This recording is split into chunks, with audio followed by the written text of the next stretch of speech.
Cuando un católico dice, yo vivo mi fe a mi manera, yo no tengo que ir a misa, yo no tengo que estar en las cosas de la iglesia, yo soy católico a mi manera. Ese es un protestante dentro de la iglesia. A Dios se le da la gloria en la iglesia y en Cristo Jesús por todas las generaciones y todos los tiempos. Amén. ¿Qué está diciendo? Que ese es el plan que Dios traía proyectado, que se está realizando y se realizará a lo largo de toda la historia, por los siglos de los siglos. Amén. El plan de Dios no puede frustrarlo, truncarlo el diablo. Y ahora, por eso ustedes verán que cuando Cristo fundó la iglesia, en Mateo capítulo 16, versículo 18, ustedes verán que Jesucristo reveló que Él tenía una iglesia, pero también reveló que el diablo le iba a hacer la guerra a esa iglesia. Lo van a ver, porque el diablo sabe que ese es el proyecto de Dios, realizado en Cristo Jesús. Y ahora yo te digo, tú eres Pedro. Tú eres Pedro, o sea piedra. O sea piedra. Y sobre esta piedra. Y sobre esta piedra. Edificaré mi iglesia. Aquí, deténgase. Mi significa dos cosas. Mi significa una, singular. Como dice Pablo, una iglesia. Mi. Dos. Mi significa la iglesia mía de yo. Esto quiere decir que Martín Lutero puede fundar otra, Carlos Parán puede fundar otra, Albertina puede fundar otra, Pánfilo puede fundar otra, Petronilo puede fundar otra, pero esa no es la de Cristo. La de Cristo ya está fundada. Sobre esta piedra edificaré mi iglesia. Y oiga lo que viene. Los poderes de la muerte jamás la podrán vencer. ¿Se lo traduzco en castellano? Léalo, Luis, y yo se lo traduzco en castellano. Otra vez.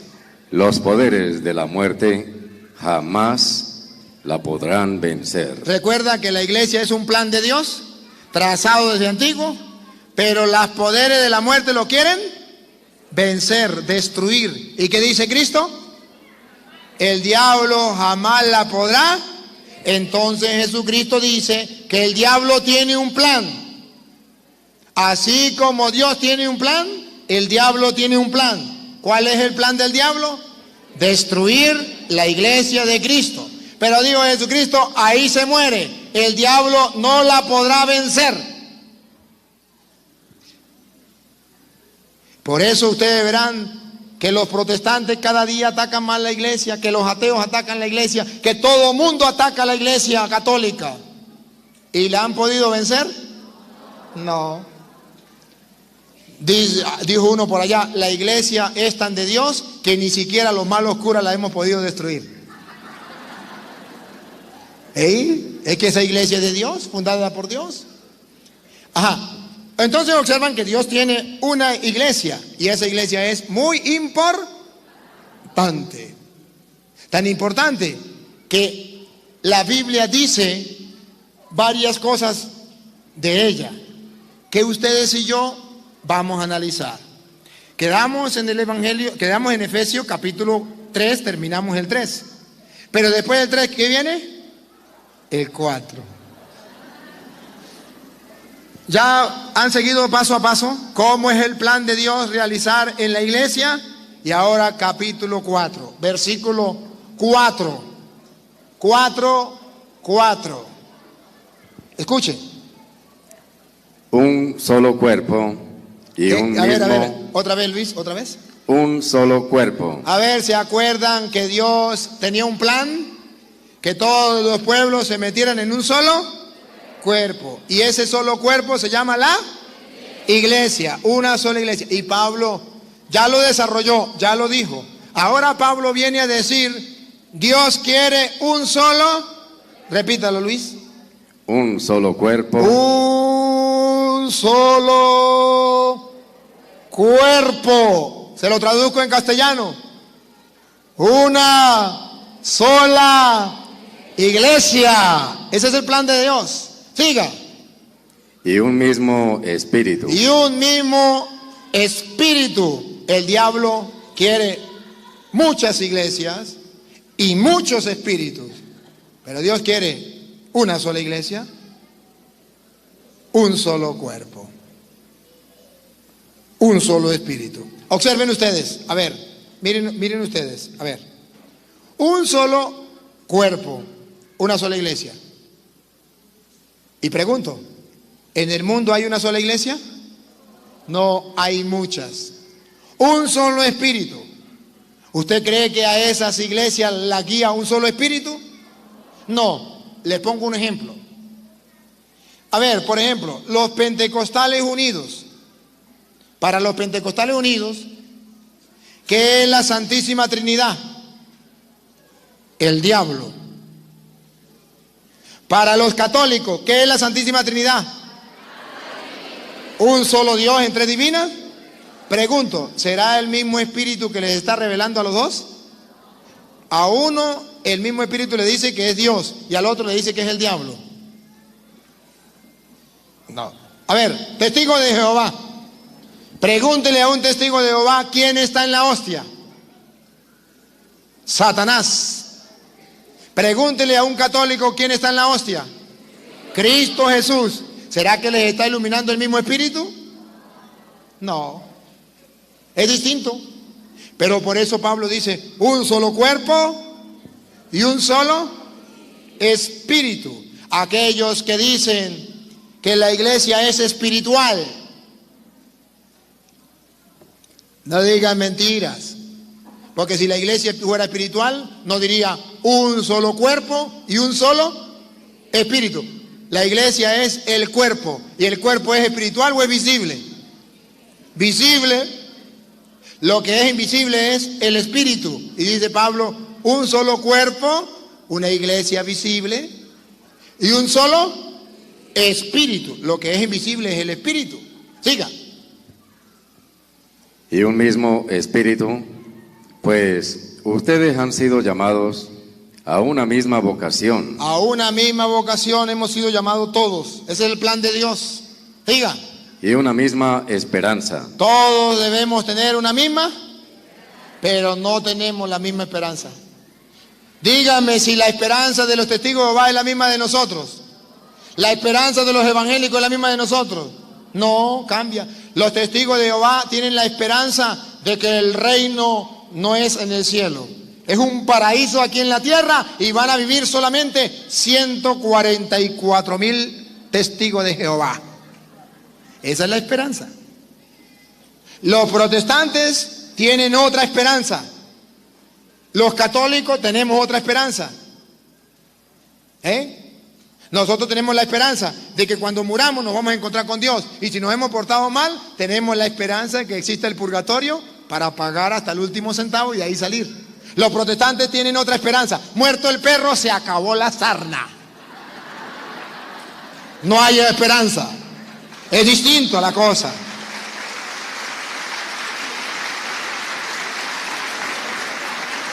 Entonces ningún católico puede decir, ser católico o ser protestante, eso es lo mismo. No, señor, no es lo mismo. Porque Dios quiere un solo cuerpo. Dios quiere un solo espíritu. Dios quiere una sola esperanza. Siga. Un solo Señor. Un solo Señor. Una sola fe. Una sola fe. Y verán ustedes si es una sola fe. No es una sola fe. Cuando los protestantes dicen, es que eso es lo mismo, es el mismo Dios, es la misma Biblia. Y el católico dice, pues sí, eso es lo mismo. Me voy para el culto. A ver, saquen conclusiones.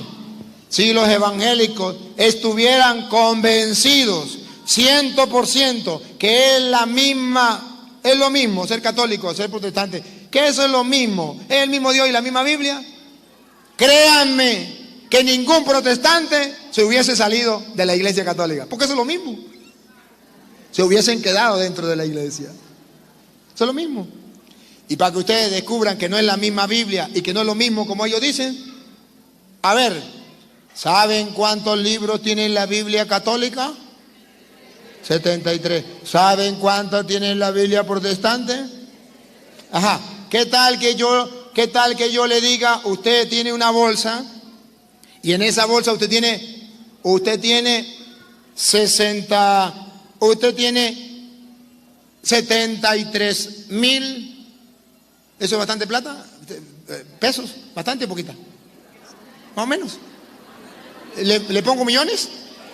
Ajá, es que yo no conozco la plata de aquí, me tienen fregado. Imaginen que en una bolsa usted tiene 73 millones de pesos. Así sí, ¿verdad? Y yo tengo en otra bolsa 66 millones de pesos. ¿Usted tiene cuántos? 73. Y yo tengo 66 millones de pesos. Yo le agarro la bolsa suya y le paso la mía y dice, agarre ahí, eso es lo mismo, eso es lo mismo. ¿Qué estoy haciendo? Engañando, mintiendo, robando. Y en los protestantes, esa es la misma Biblia. ¿Usted sabe contar? 73 no es lo mismo que 66. No, señor. No, señor. No diga mentiras. Ah, pero para engañar a un católico tonto, con respeto, a un señor tonto, entonces vienen y le dan, eso es la misma Biblia. Y el católico dice, pues si el evangélico lo dice, es porque es así. Porque eso saben muchísimo. Ellos sí que saben. Ellos ya han estudiado teología. La cabeza del cuerpo, que es la iglesia. El que es el principio, el primogénito de entre los muertos, para que en todo tenga la preeminencia. Por cuanto agradó al Padre que en él habitase toda plenitud. Uno de los temas más controvertidos, más mal entendidos, más debatidos que existen, no ya olvidémonos de fuera de la iglesia, sino aún dentro de la iglesia, es precisamente el término iglesia. Fuera de lo que es la teología eclesiástica o la teología dentro de las iglesias que se llaman cristianas, el mundo, por ejemplo aquí en México, para poner un ejemplo, cuando los periodistas sacan algún artículo y dicen la iglesia, se refieren solamente a la iglesia romana.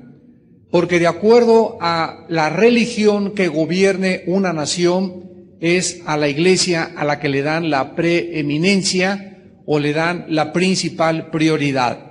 Así que yo siempre que estoy hablando o siendo entrevistado por periodistas o por comentaristas en la televisión, afuera, en las reuniones, y que hablamos nosotros de las iglesias, son fuera de la iglesia romana. Y esto no es más que simplemente ignorancia de desconocer qué es la iglesia. Y cuando un cristiano entra a la iglesia, todavía sigue creyendo que es el edificio.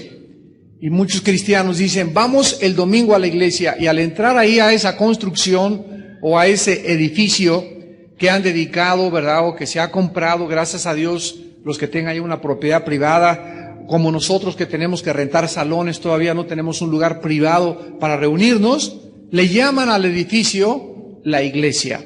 O también, de otra forma más desafortunada, le llaman vamos al templo. Sin embargo, cuando nosotros vamos el domingo al edificio, no es el edificio la iglesia, no es el edificio el templo, la iglesia somos las personas. Y no importa dónde nos reunamos, donde 2 o 3 se reúnan, ahí se encuentra el Señor Jesucristo. Aquí en este pasaje donde se está exaltando a la persona de Jesús, se le menciona a Él como una cabeza, y a nosotros, a la iglesia, se nos menciona como un cuerpo. ¿Qué es lo que el Espíritu Santo está dándonos a entender? Está usando la analogía de una persona, de un ser humano, para que nosotros en el lenguaje y en la comprensión limitada que tengamos, podamos darnos una ligera idea de cómo opera la iglesia. Y para que podamos tener una más profunda comprensión, se usó el ejemplo de un cuerpo humano. Cuando la cabeza de un cuerpo es cortada, ¿qué es lo que sobreviene? Inmediatamente la muerte. La misma verdad es en la iglesia. Lo mismo sucedería si al cuerpo se le pone una cabeza extraña. Porque si al cuerpo le pones una cabeza que no es la tuya, estás creando un monstruo.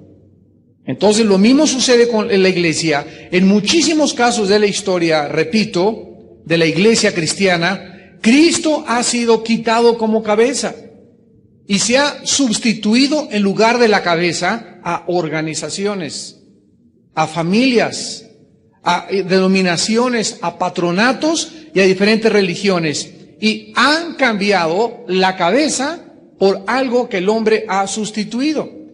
Y muchas personas, por ejemplo, yo les he preguntado en la iglesia, afuera en la calle, oye, ¿tú eres cristiano? Y me dicen, no, yo soy presbiteriano.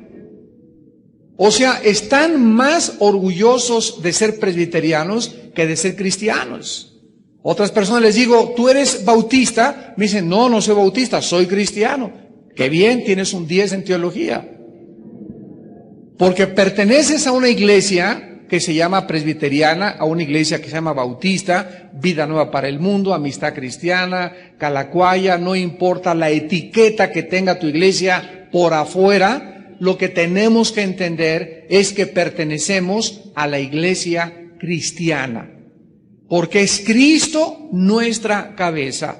No es ningún hombre, no es ningún patronato, no es ninguna organización humana, sino que es un ente vivo que se llama el Hijo de Dios. Y Él es la cabeza de todos nosotros. Llámese presbiterianos, nazarenos, pentecostales, Amistad Cristiana, Vida Nueva para el Mundo, no importa, ¿verdad? Todos pertenecemos absolutamente, todos en el mundo entero, al cuerpo de Jesucristo, si es que hemos sido injertados en el cuerpo de Cristo, como lo vamos a estudiar.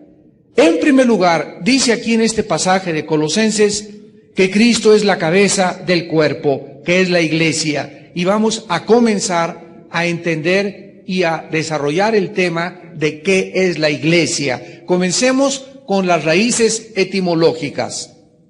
La palabra iglesia viene del prefijo ek, e-ka. Y viene después la palabra klesia. La palabra o el prefijo ek significa ser sacado o puesto a un lado. Y la palabra klesia significa en el griego asamblea o lugar de reunión o grupo de personas. Entonces la palabra ekklesia significa un grupo de personas sacadas. Un grupo de personas del mundo hechas a un lado. Un grupo determinado de personas que han sido puestas aparte por Dios. Y ese grupo que ha sido sacado del mundo y puesto aparte por Dios, Dios le llama desde el cielo mi iglesia, mi cuerpo. Entonces, este grupo que ha sido sacado del mundo y que hemos sido puestos aparte, nos hemos dividido en presbiterianos, bautistas, igual que las 12 tribus en el Antiguo Testamento. Las 12 tribus eran Dan, Gad, Manasés, Judá, etcétera, etcétera. Pero todas las 12 tribus formaban una unidad, formaban la nación y el pueblo de Dios. No importaba el nombre de la tribu, importaba que ellos hubieran hecho un pacto de la circuncisión para formar parte del pueblo de Dios. Entonces, esto es muy importante para nuestra comprensión. ¿Cuál es la diferencia entonces entre la palabra iglesia aplicada a este grupo de personas que han sido puestas aparte, que han sido sacadas del mundo, con cualquier otro grupo de personas que también se llaman iglesia?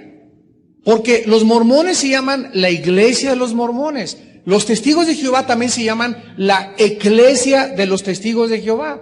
La iglesia del unitarismo, la iglesia de la ciencia cristiana, la iglesia de los Munis, la iglesia que te gusta ver en las noches, pare de sufrir. ¿De qué se diferencian todos estos grupos que también se llaman iglesias? Vuelvo a repetir, en México, por ejemplo, si tú no perteneces a Roma, somos una secta. Porque la única iglesia reconocida es Roma. Y todas las demás se nos mezclan testigos de Jehová, mormones, evangélicos, y se nos llaman sectas. ¿Por qué? Porque ni siquiera saben ellos qué significa la palabra iglesia, ni qué significa la palabra secta. Vamos a ver entonces esta diferencia entre la iglesia bíblica, que la teología explica, y las demás personas que se reúnen también bajo un nombre y le ponen iglesia. En primer lugar, que en la iglesia cristiana es Dios quien nos llama y nos reúne. Por ejemplo, en la epístola de Judas, que se encuentra antes del libro de Apocalipsis, versículo 1, dice así: Judas, siervo de Jesucristo y hermano de Jacobo, a los llamados. Y aquí se usa la palabra ekleos, de donde viene la palabra iglesia. Porque ya vimos que la palabra iglesia significa llamados a salir. A los llamados, así se nos llama, o sea, santificados en Dios Padre y guardados en Jesucristo. Todos nosotros que pertenecemos a la iglesia de Jesucristo, fuimos en primer lugar llamados. ¿Llamados a qué cosa? Fuimos llamados, amados santos de Dios, a apartarnos del mundo. Cuando la iglesia romana entendió que la iglesia es un grupo de personas llamadas fuera, interpretaron equivocadamente este llamado y lo confundieron con un apartamiento físico. Y entonces inventaron los monasterios, los conventos. Y entonces creyeron que los llamados para servir a Dios tenían que salir del mundo físicamente e internarse en algún lugar remoto, en la cumbre de una montaña, en un convento, y ahí, apartados del mundo, ya no se podrían contaminar. Ahí, apartados del mundo, podían vivir con Dios, ahí podían servir a Dios. Y si ellos hubieran seguido leyendo la Biblia, hubieran descubierto que a esos llamados que Dios nos llama, no nos habla de que nos salgamos físicamente a un monasterio o a un convento, porque esto se llama monasticismo o se llama ascetismo. De ahí vienen los ascetas, los ermitaños, las personas que creen que para poder encontrar a Dios y conocer a Dios, se tienen que salir físicamente y se van a una cumbre de una montaña a vivir por secula seculorum hasta que la muerte les sobrevenga. Pero se les olvidó que Cristo dijo: ir al mundo y predicar el evangelio. ¿Cómo podemos entonces cumplir la comisión de ser testigos de Dios e ir al mundo a predicar el evangelio si nos encerramos y nos apartamos del mundo? ¿Qué es lo que entonces significa que hemos sido llamados o puestos aparte, pero no físicamente? Cristo mismo lo contesta en el Evangelio de Juan, capítulo 17. En Juan capítulo 17, versículo 14 al 16, Cristo lo explicó con las siguientes palabras. Juan 17, 14 al 16. Yo les he dado tu palabra. Aquí Jesús está orando al Padre. Esta oración se conoce como la oración sacerdotal de Cristo antes de morir. Todo el capítulo 17 de Juan.